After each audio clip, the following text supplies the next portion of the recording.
A little something you don't know about me is I worked in restaurants my entire life. From when I was 14 years old, I got my first job. I was a busboy at our family friend's restaurant, then I ran food for them, and then I bartended and waited tables for a very, very long time. So I've spent a lot of time in restaurants, and I've seen all the workings of the restaurant, from the kitchen all the way through the management side of things. And the thing that is so incredible about restaurants is it's constantly moving. There's constantly people coming in. It's different, but it's the same. The same goes for construction.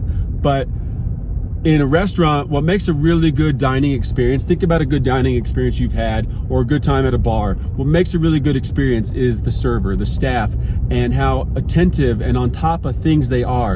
And I'm talking about, you don't have to ask for water. You don't have to ask for an extra fork or a steak knife. If your drink's getting low, they come to you, you want another drink. You don't have dirty dishes in front of you. They order your food on time. They give you time to eat your appetizers, all that kind of stuff.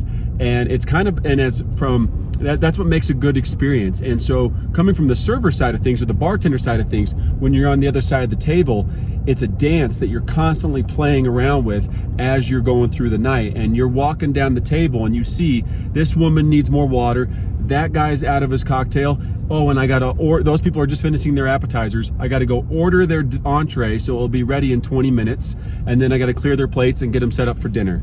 That's what you gotta do when you're a good server. And all those things are going on as you're scanning the dining room. You're constantly scanning. If you're walking across the dining room with your head down and you're just moving around and you have one task, oh my gosh, I gotta get this guy extra bread. He asked for extra bread. And you're on that task to go get that bread, you're not gonna be noticing. What you're doing when you scan the room is you're picking up information, and while not taking any more time. You're not changing the path of the direction you were walking to get that bread. You're just taking notice to other things. And maybe as you grab that bread, you notice that that little girl needs another lemonade. And while you grab the bread, on your way back out, you grab the lemonade and you drop the lemonade and the bread at the same time. And she didn't have to ask for it, and you saved yourself minutes, but it only cost you an extra 2 seconds. That's what being a good server is about. Same with bartending. And so today I was thinking about this. We're pouring the walls on the house today, and I started thinking, okay, we're gonna be framing in a couple weeks, and what are we gonna do for stairs? Because we're doing a custom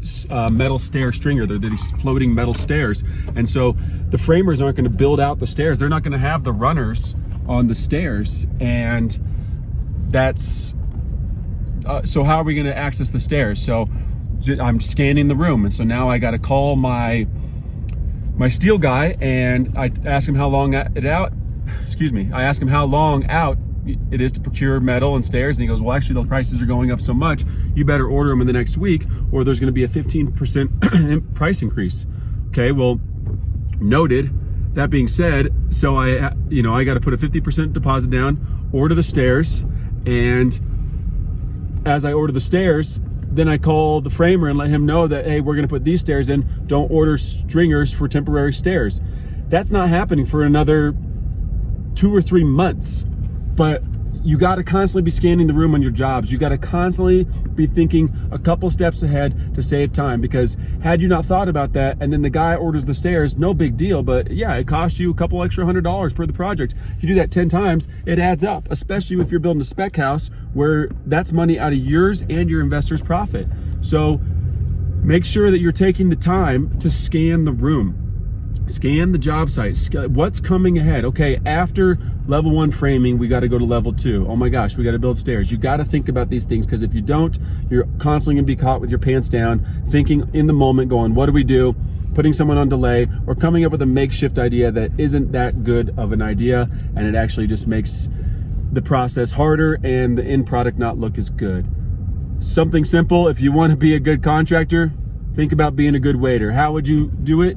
You would constantly be keeping attention and communication with your guests. Your guests are your subcontractors.